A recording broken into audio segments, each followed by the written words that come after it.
राज्यसभा चुनाव को लेकर महाराष्ट्र में भी हलचल है।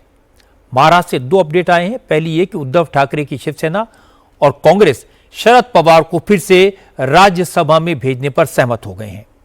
शरद पवार महाविकास आघाड़ी की तरफ से राज्यसभा के कैंडिडेट होंगे। दूसरी खबर बीजेपी से आई है। बीजेपी ने आज 4 सीटों पर अपने उम्मीदवारों का ऐलान किया।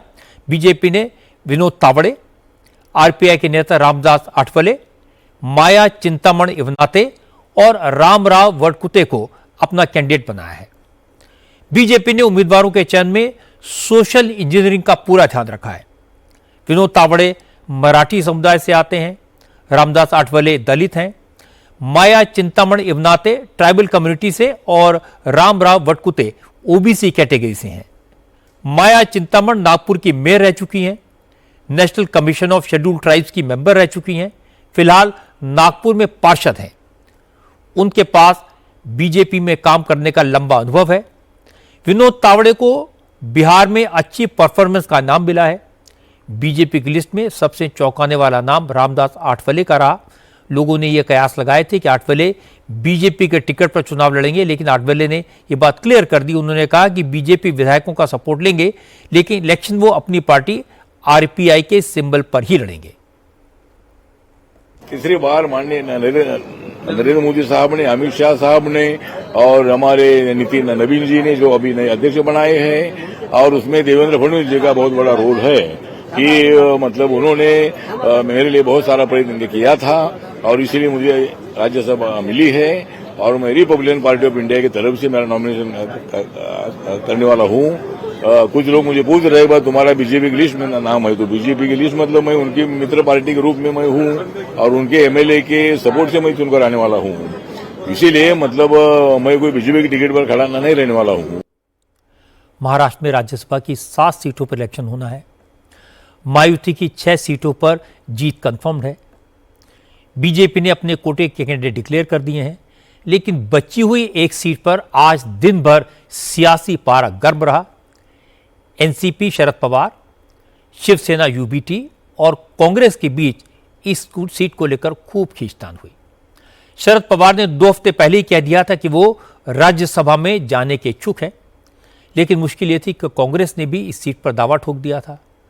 उद्धव ठाकरे की पार्टी ने भी अपना उम्मीदवार उतारने की इच्छा जताई थी, लेकिन आखिरकार शरद पवार सफल हुए, बाजी मार ली। सुप्रिया सुले और जयंत पाटिल ने कल उद्धव ठाकरे से बात की। फिर दिल्ली में कांग्रेस हाईकमान से शरद पवार ने बात की। इसके बाद महाराष्ट्र कांग्रेस के नेताओं को राहुल गांधी की तरफ से मैसेज भेजा गया कि शरद पवार को सपोर्ट करना है। इसके बाद महाविकास आघाड़ी की तरफ से शरद पवार को उम्मीदवार बनाने का फैसला फाइनल हुआ।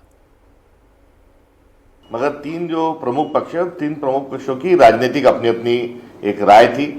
कांग्रेस ने भी राज्यसभा की सीट हमें चाहिए इस प्रकार से अपनी बात को रखा था।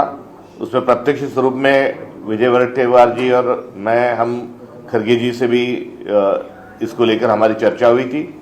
भिवंडी में राहुल जी आए थे तो उनके साथ साथ भी इसको लेकर चर्चा हुई और सारी चर्चा को आगे जब निर्णायक स्थिति में जब आए, तब खरगे साहब ने इंडिया अलायंस के जो एक कद्दावर नेता है शरद पवार जी, उनके साथ जाने का एक फैसला उन्होंने किया।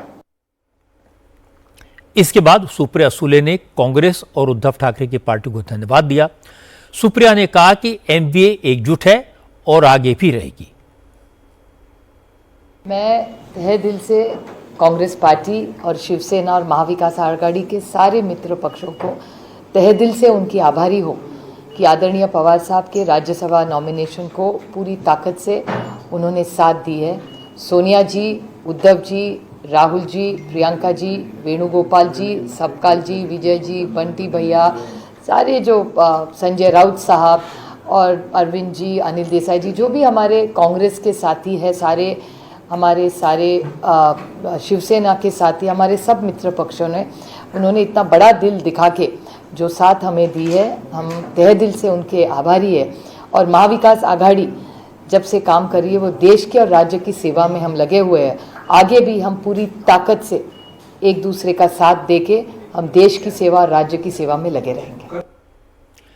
बिहार में तो नीतीश कुमार उम्र दराज होकर भी इतने समय तक इसलिए टिके रहे क्योंकि उनका कोई विकल्प नहीं है, पर महाराष्ट्र में शरद पवार उम्र होने के बावजूद इसलिए टिके हुए हैं क्योंकि उनके कई सारे विकल्प हैं और सारे विकल्प आपस में लड़ने भिड़ने में बिजी हैं। पवार साहब एक बार फिर राज्यसभा जाएंगे, ये तो तय हो गया। आश्चर्य इस बात का है कि उनकी उम्र 85 साल की हो चुकी है, उनका स्वास्थ्य ठीक नहीं रहता, वो राजनीति का हर उतार चढ़ाव देख चुके हैं, फिर भी राज्यसभा में जाने की इच्छा क्यों बनी रही, ये समझना थोड़ा मुश्किल है।